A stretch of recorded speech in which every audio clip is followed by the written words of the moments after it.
Welcome back to the channel. Again, not a single interesting game of rugby this weekend to review. Not a single one in anywhere in Europe, in the country, on Earth, to be honest with you. So I thought I would take this as an opportunity to talk about Owen Farrell.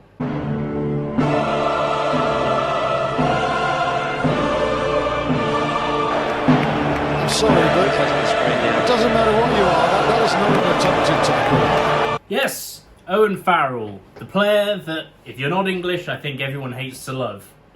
Hates to love? Loves to hate. And if you are English, you also probably don't like him that much either, unless you're a Saracens fan. And I don't think any of those really exist. To answer this question that I placed before you, of do England miss Owen Farrell?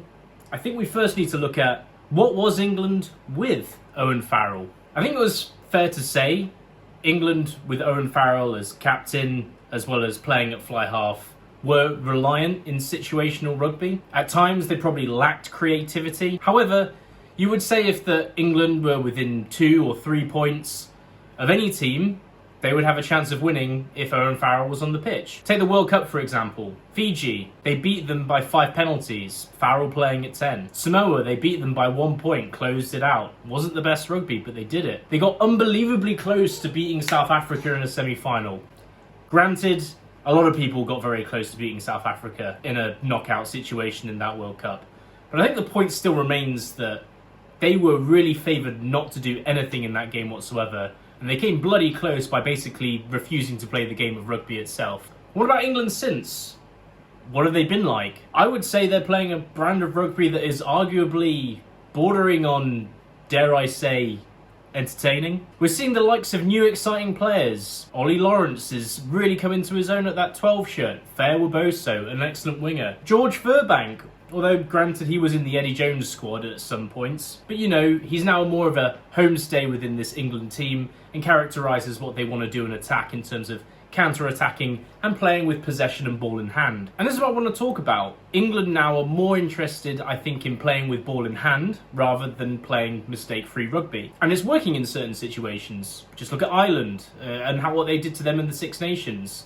One of the few England wins that Borthwick has had since the World Cup. But it was, you know, a lot of that has probably got to be down to the fact that England played a free and expansive style of rugby. They were willing to run with ball in hand. They did not want to kick it back to the opposition. They wanted to stretch the field and get Ireland's big pack running all over the place and tire them out. And it was a success. They won the game. But mistakes do seep in. The defensive blitz system is great. I think it's done a lot of good for England. But sometimes players get caught out. Sometimes there's breaks in there. Sometimes it can go for a score for like taking the whole length of the pitch. And the decision making isn't always the best. You know, I think of in particular during the Autumn Nations in that South Africa test where England were down by 10 points with about 15-20 minutes left to go, and they had a penalty that was very kickable to take 3 points and make it a 1-score game, and they decided not to do it. I think it's fair to say, with how the England players have played and also the coaching decisions within the last 20 minutes of a lot of these string of games that they lost prior to the Japan recent win, probably all came down to that last 20 minutes in terms of decision making and closing out and winning games. All this feels like vibes, and though I'm saying there's this magical voodoo that Owen Farrell has when he's in the team that is non-existent when he's not there. I think it's clear from what you're hearing from the England camp itself that there is a paradigm shift. Things are different in the camp. I mean, just listen to this quote from George Ford talking about life after Owen Farrell. I believe this was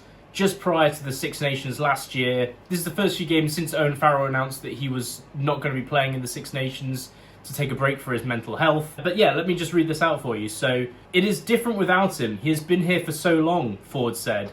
He's been such an integral part. He has been our captain. He has been a massive leader for us, and he stamps his authority in our team. So him not being here, of course, it's different. But there's always a time when things change. For us, for me, and the other leaders, it's about not trying to replicate what it was like with him here, but be a bit more authentic.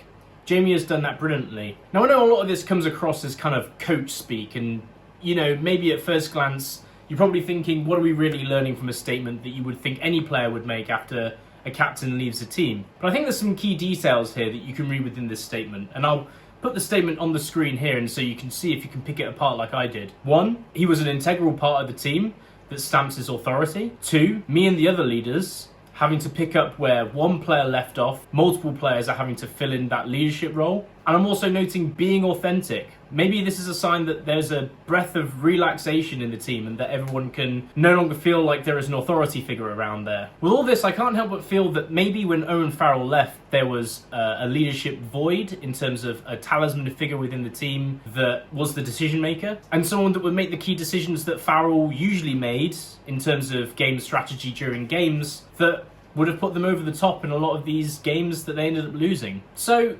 in a way, I think England do miss Owen Farrell. But there's also the question of, does Owen Farrell miss England? He's currently injured for a Racing 92 team that is currently positioned at 8th in the top 14, and the French want their pint of blood for their players. It's been said by former players that when you're injured, the French ownership don't like it. They've paid a lot for you and they want to see you on the pitch as much as possible. But this is the thing, and we know it.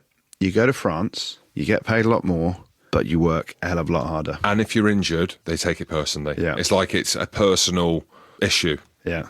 As in, you've done something wrong. You get injured in France, it's like pourquoi, which means why. And amongst this, Racing 92 is one of 2 teams, them with Bordeaux, that are now cracking down with random testing because they think it's rife within the squad. Is this an atmosphere that Owen Farrell, the consummate professional, would really want to be a part of? There's no reports to suggest he's unhappy. I wouldn't expect it. As a player, as a personality, I don't think he's kind of someone that would want to try and make noise to get out of a situation. He doesn't strike me like that.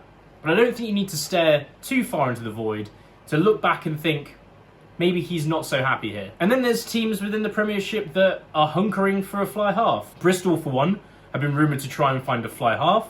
They're playing a great brand of rugby, but it's no secret that AJ McGinty is their fly half. Not that he's bad, he's excellent. But he's pretty old at this point, and they're probably looking for a superstar to take over that position. Leicester have apparently already expressed interest, and I would fucking love that. There is a world I see him back in the Prem, back in England next season, for sure. He doesn't necessarily have to be a player back in this England squad. This might be a bit far-fetched to think about, but maybe he could be a coach under Borthwick's leadership team? It's a wild thought given the experiences that he's had and the fact that he's still only 33 years old, so still plenty of rugby left in the tank. But I think it really would offer the best for England because it will allow them to keep their creativity in attack with Marcus Smith at 10, but it could add a leadership figure in Farrell who could relate to the players being the same age and lead them. It's either that or Farrell has to play 12. No way he's putting that 10 shirt back on, not with Marcus Smith and what he can offer to the team. But anyway, that's my thoughts on the issue. Let me know what you think in the comments. I'll see you in the next one.